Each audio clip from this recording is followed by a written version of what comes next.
नमस्कार। बहुत स्वागत है आप सभी दर्शकों का सिंह राशि के लिए राहु गोचर के इस वीडियो में। राहु महाराज 18 मई को कुंभ राशि में आए थे और अब अपने गोचर के मध्य काल से गुजर रहे हैं। अच्छी बात यह है कि इस समय राहु अपने ही नक्षत्र शतभिषा नक्षत्र में गोचर कर रहे हैं और अंश बल से भी युवावस्था में हैं।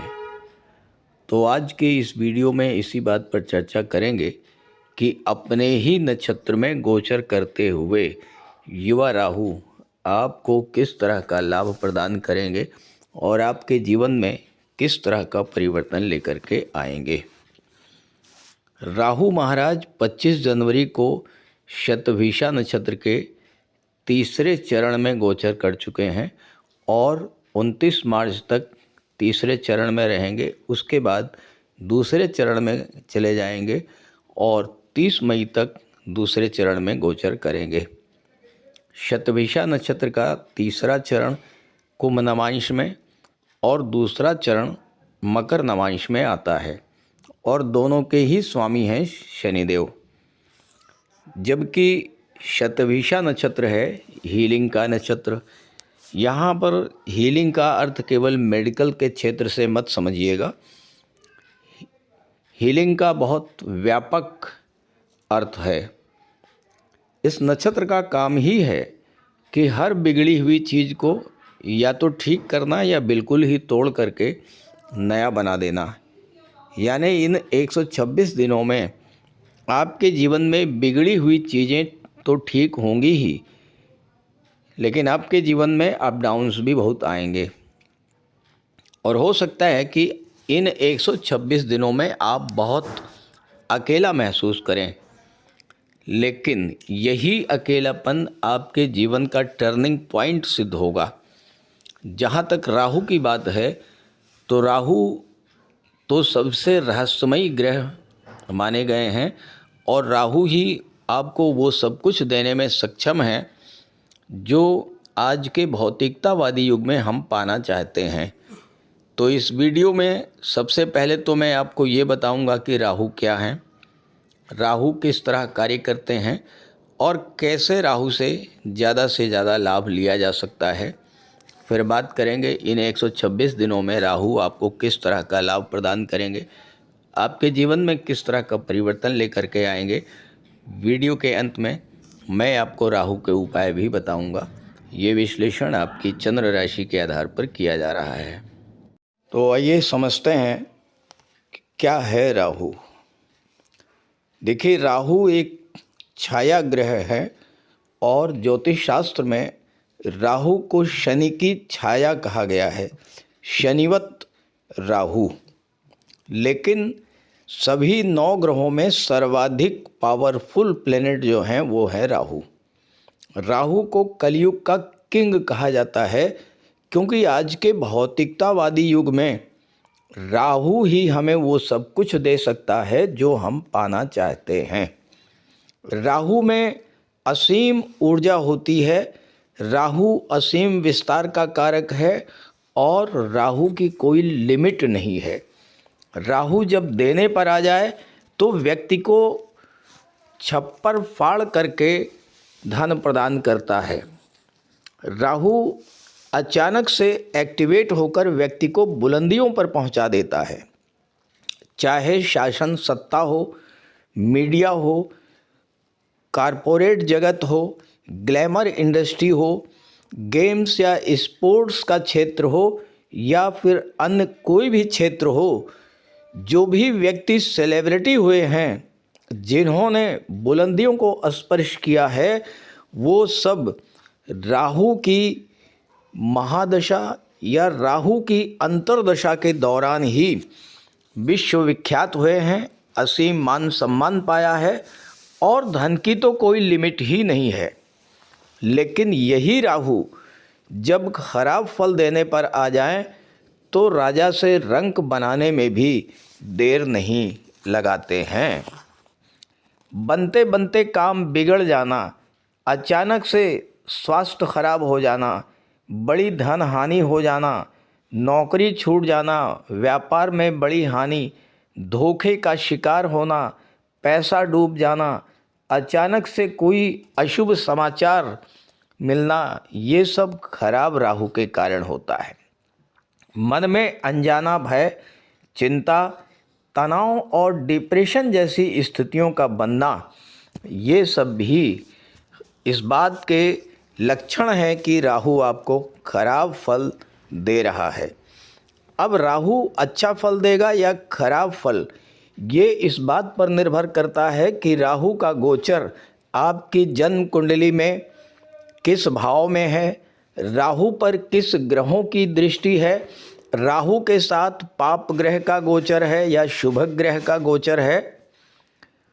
वैसे राहु जन्म कुंडली के 3, 6 और 10, 11 भाव में हो तो ज़बरदस्त लाभ प्रदान करता है। केंद्र स्थान और त्रिकोण स्थान में भी राहु अच्छा फल प्रदान करते हैं, लेकिन उसके लिए राहु का अंश बल से मजबूत होना भी जरूरी है। तो आइए समझते हैं कि गोचर में आपकी कुंडली के किस भाव में राहु का गोचर है और वो आपको किस तरह का फल प्रदान करेगा। तो ये है सिंह राशि के जातकों की कुंडली। राहु का गोचर आपके कुंडली के 7वें भाव में है और यहाँ पर गोचर करते हुए राहु की दृष्टि 11वें भाव पर, लग्न के भाव पर और तीसरे भाव पर पड़ेगी। देखिए, शतभिषा नक्षत्र में 23 नवंबर 2025 को चौथे चरण में राहु महाराज आए थे। चूँकि राहु वक्री गति से गतिमान होते हैं तो पहले चौथे चरण में, फिर तीसरे में, फिर दूसरे में और फिर पहले चरण में जाएंगे। इस तरह राहु का गोचर क्रम होता है। तो थोड़ा सा चौथे चरण पर भी नज़र डाल लेते हैं कि चौथे चरण में किस तरह का फल दिया होगा। देखिए, चौथा जो चरण है यहाँ पर नवांश बनता है मीन राशि का और मीन राशि अष्टम भाव में है। तो 23 नवंबर से लेकर के और 25 जनवरी के दौरान शतभिषा नक्षत्र के चौथे चरण में यानी मीन नवांश में यानी अष्टम का फल दिया राहु महाराज ने। तो किस तरह से क्या क्या परिवर्तन आए होंगे थोड़ा ये समझ लें। देखिए,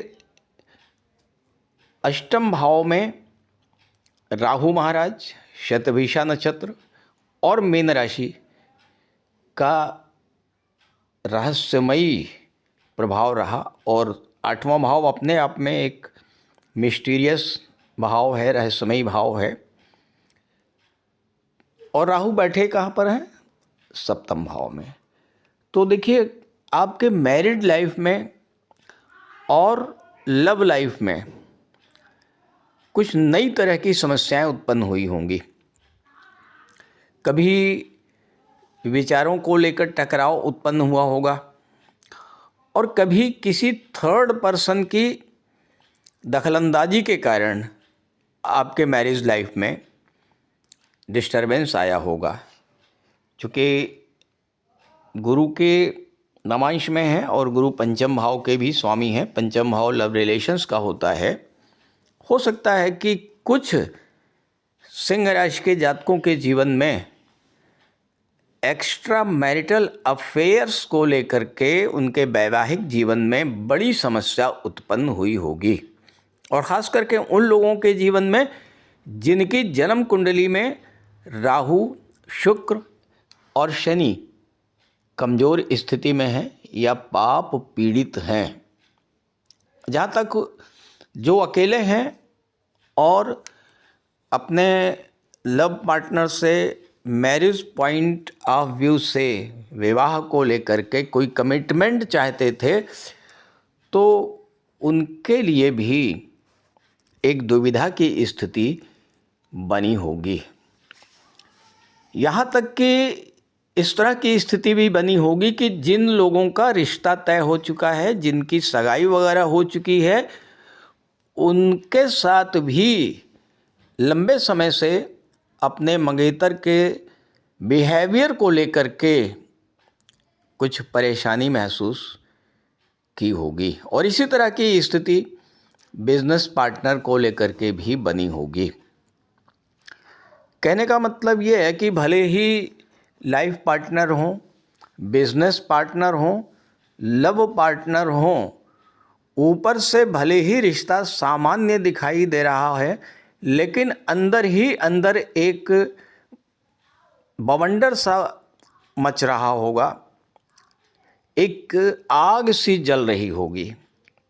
और ये सब क्यों हुआ? ये अष्टम भाव से जनरेट हो रही मिस्टीरियस एनर्जी के कारण। और ऐसी ही स्थिति करियर को लेकर के भी बनी हुई होगी। जो लोग डेली वेजेस का काम करते हैं उनके इनकम को लेकर के भी एक अनिश्चितता की स्थिति बनी रही होगी, कोई सोल्यूशन नहीं निकल पाया होगा। मीन नवांश को अब छोड़ चुके हैं और आ चुके हैं कुंभ नवांश में 25 जनवरी से लेकर के 28 मार्च तक। तो इसमें क्या होगा? इसमें यह होगा कि चीज़ों में या तो सुधार आएगा या पूरी तरह से टूट जाएंगी, ताकि दोबारा एक नई और मजबूत शुरुआत हो सके। ये जो समय होगा ये बहुत ज़्यादा निर्णायक सिद्ध होगा आपके जीवन में।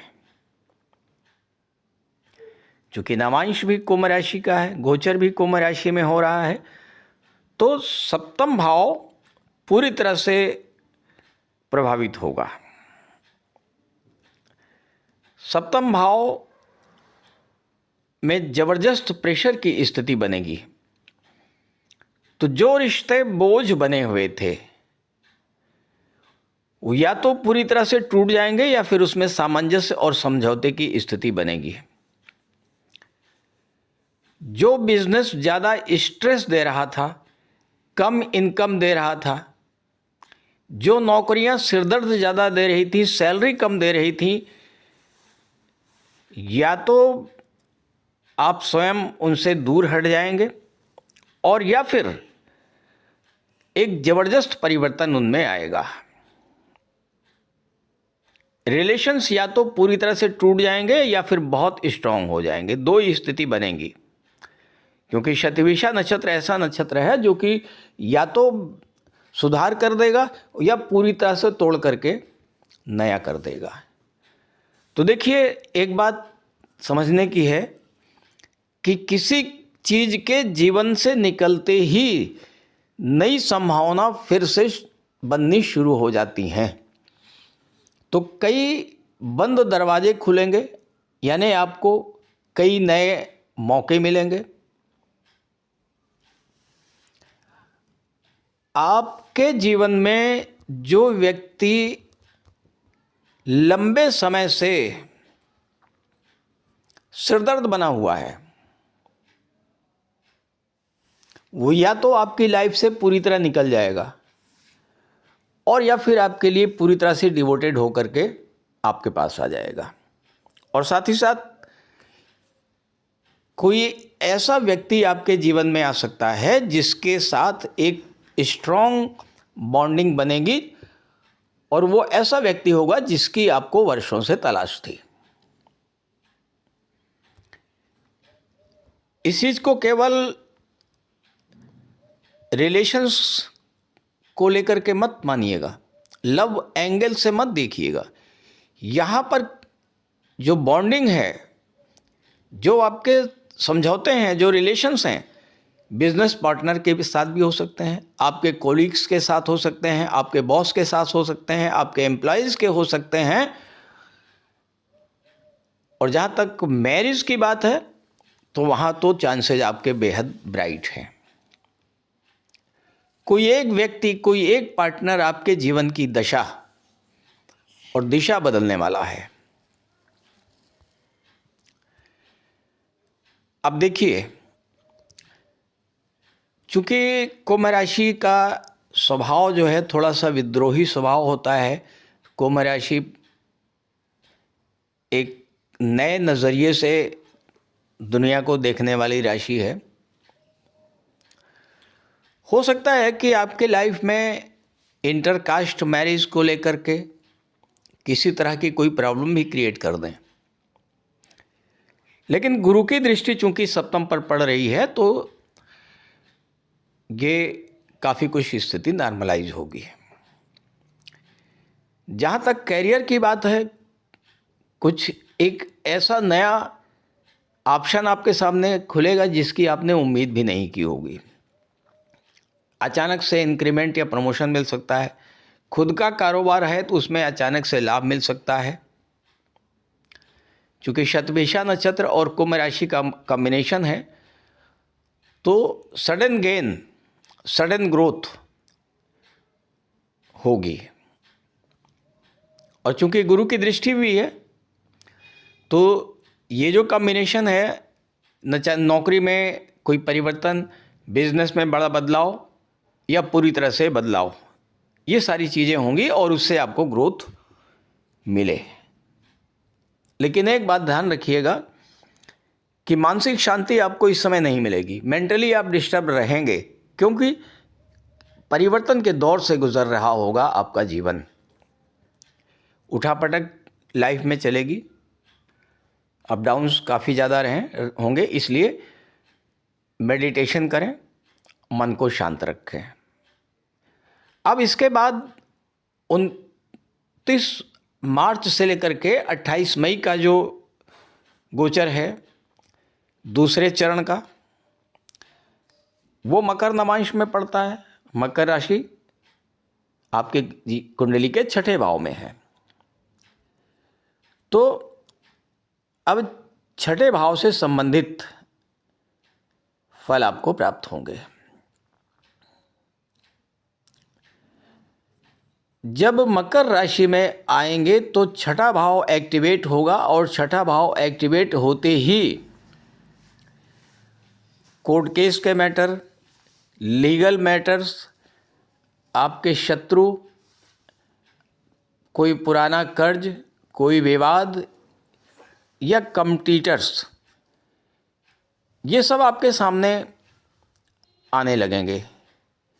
यानी पर जो बात पहले अंदर ही अंदर चल रही थी, अब वो आपके सामने आ जाएंगे। कोई लीगल कॉन्ट्रैक्ट था वो फाइनलाइज होगा, कोई कोर्ट केस का मैटर था उससे आपको रिलीफ मिलेगी।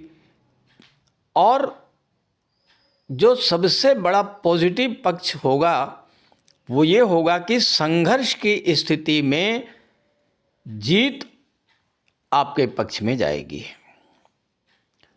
और कई मैटर्स में केवल इमोशनल विक्ट्री आपको नहीं मिलेगी, लीगल अप्रूवल के साथ आपको मिलेगी। साथ ही साथ आपके सामने एक सच्चाई और खुलेगी कि कुछ रिश्ते जो अंदर ही अंदर ख़त्म हो चुके थे, वो रिश्ते कानूनी तौर पर, सामाजिक तौर पर या मानसिक तौर पर पूरी तरह से समाप्त हो सकते हैं। मकर नवांश में का फल जब देंगे राहु, तो कोई बीच का रास्ता नहीं होगा, कोई अधूरा समझौता नहीं होगा, जो कुछ होगा फुल एंड फाइनल होगा। जहाँ तक कैरियर और कामकाज की बात है, आप पर प्रेशर रहेगा, लेकिन उसके साथ साथ आपको पावर, अथॉरिटी और स्टेबिलिटी भी मिलेगी। नौकरी में प्रमोशन, इंक्रीमेंट और लीगल डॉक्यूमेंटेशन के ज़रिए आपकी स्थिति मजबूत हो सकती है। बिजनेस में है तो आपका जो पैसा फंसा हुआ है वो मिल सकता है, कर्ज का निपटारा हो सकता है, कॉन्ट्रैक्ट्स फाइनलाइज हो सकते हैं और पुराने विवादों का समाधान मिल सकता है। लेकिन इस समय स्वास्थ्य को लेकर के और अपनी मानसिक स्थिति को लेकर के बहुत सावधान रहिएगा। आपकी जिम्मेदारी बढ़ेंगी, सिस्टम के नियमों के अनुसार आपको चलना पड़ेगा, इसलिए आपको तनाव और थकान महसूस हो सकती है।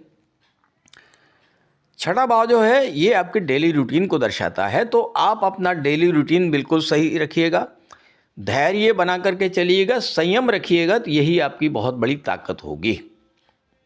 एक तरह से देखा जाए तो इस समय कोई बहुत बड़ा बदलाव नहीं आएगा, लेकिन पिछले टाइम पीरियड में यानी 25 जनवरी से 28 मार्च के बीच में जो बदलाव आपने किए, उस बदलाव को कानूनी, सामाजिक और व्यवहारिक मान्यता मिलने जा रही है।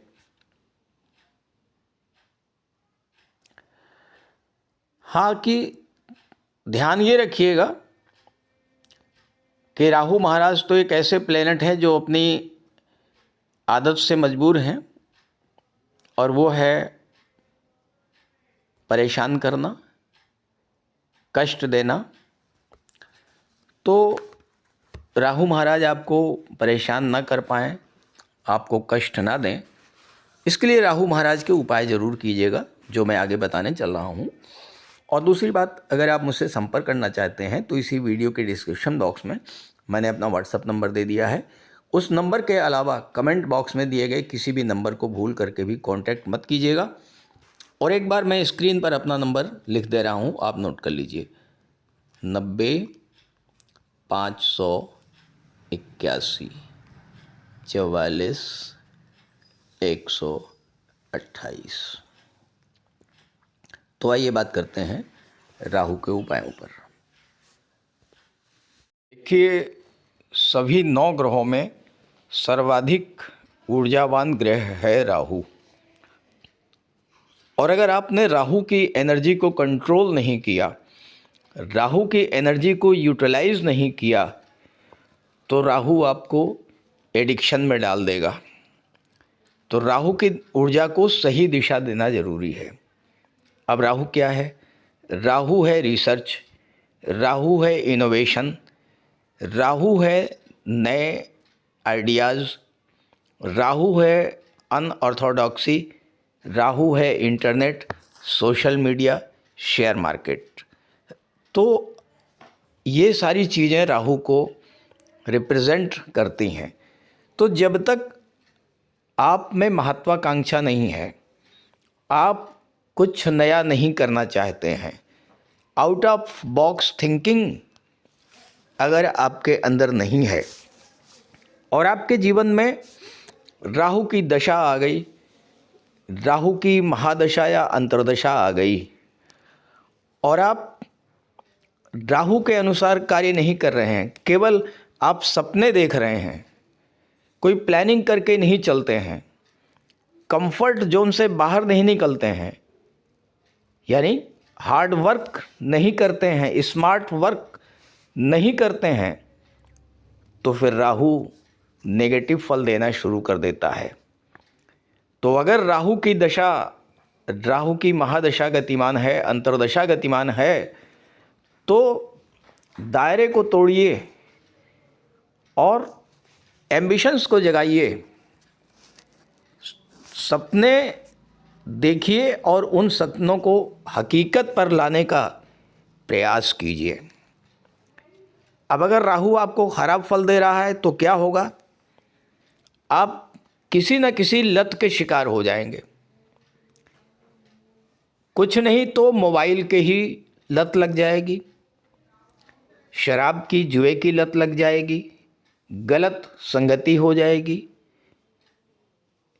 समय पर आप सो नहीं पाएंगे, नींद खराब होगी तो एंजाइटी होगी, धैर्य की कमी आएगी, चिड़चिड़ापन आ जाएगा, और आप अपने आप को बिल्कुल अलग थलग कर लेंगे। हो सकता है डिप्रेशन में चले जाएं। गलत संगति है तो एडिक्शन हो जाएगा। ओवर थिंकिंग, अचानक से जमा जमाया काम छोड़ करके कुछ और करने की कोशिश करना, अनजाना भय, बार बार नौकरी बदलना, इस तरह की चीज़ें खराब राहु करा देता है। तो अगर आपके साथ ऐसा हो रहा हो तो क्या करें? देखिए, राहु क्या है? राहु के पास केवल सिर है, राहु है हेड, और हेड का मतलब क्या है? आपके घर की छत। तो पहला काम क्या करें, घर की छत को बिल्कुल साफ सुथरा रखें, कोई कबाड़ वहाँ पर ना हो, सीढ़ियों को साफ रखें, बाथरूम टॉयलेट को साफ रखें और शनिवार के दिन किसी सफाई कर्मचारी को कुछ दान कर दें। शराब, सिगरेट, इसके एडिक्शन को ख़त्म करें, इसकी लत को छोड़ें। नहीं छोड़ पा रहे हैं तो इसकी मात्रा को कंट्रोल करें। उन चीज़ों के बारे में बिल्कुल न सोचें जिन पर आपका कंट्रोल नहीं है। ओवर थिंकिंग को अवॉइड करें। शाम के समय शनिवार के दिन हल्की रोशनी में राहु के मंत्र का जाप करें, ओम रांग राहवे नमः। और शनिवार के दिन एक जटा वाला नारियल अपने सिर से 7 बार उतार करके बहते जल में प्रवाहित कर दें या शनि मंदिर में डाल दें। और जब ओम रांग राहवे नमः का जाप करें तो चंदन का प्रयोग करें।